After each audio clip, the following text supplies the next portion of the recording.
Back on Inside Tennessee for our double talk around. A real treat this morning. Susan's going to be bummed she missed this, Karen. Yeah. So you're lucky. She's at the beach. She won't be too upset. She doesn't care. So let's talk first nationally.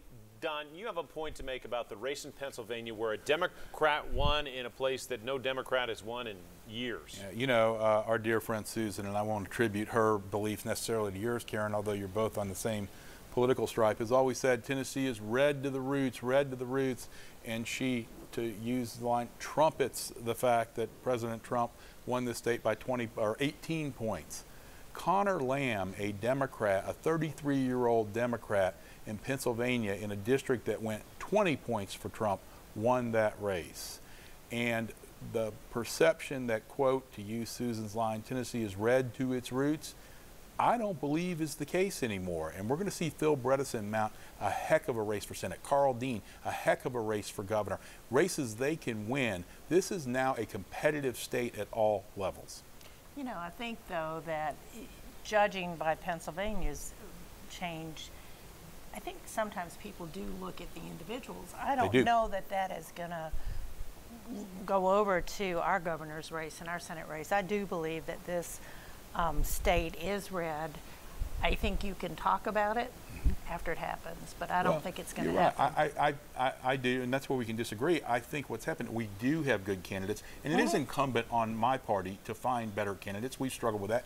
We've got some good candidates out there, not just in those big races, but in some of the smaller races, and that's what it's going to take. It is personality driven, but it's not going to be the slam dunk for Republicans it's been over the last 10 years. The only thing I would add to that is that I do genuinely believe dissatisfaction is growing and continuing to grow with the president as a person, as a leader, and I think people are getting very fed up. With what you said about Republicans, there are two running for Register of Deeds. We just heard from both of them, no Democrat in that race, but where do you put this race as we bring things back more locally? Well, you know, I guess I'd make the observation that is a highly technical race, and you're dealing with stuff you don't want to mess up. And, you know, from my perspective, I think you would arguably want somebody who knows how to run the office and who's been there for a while. It's not, as Don said, you can't make mistakes in that office. You have to get it right. I think we've seen elsewhere where that has happened out of Knox County, and it was created a lot of pain.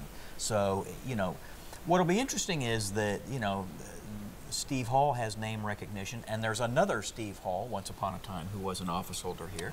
So there may be people out there at home going, oh, Steve Hall, oh, okay. Whereas you've got Nick McBride, who has been working in the office since 1990. I find it interesting that it seems that candidate for Register of Deeds, Steve Hall, to make sure we're clear, I think his running platform was, I don't know what I'm doing yet, but I'm going to try to learn, and I believe in term limits, but this is the third job I've run for. Well, I think he also came in saying that he believes that a fresh look from an office can give you different functions that are going to improve the function.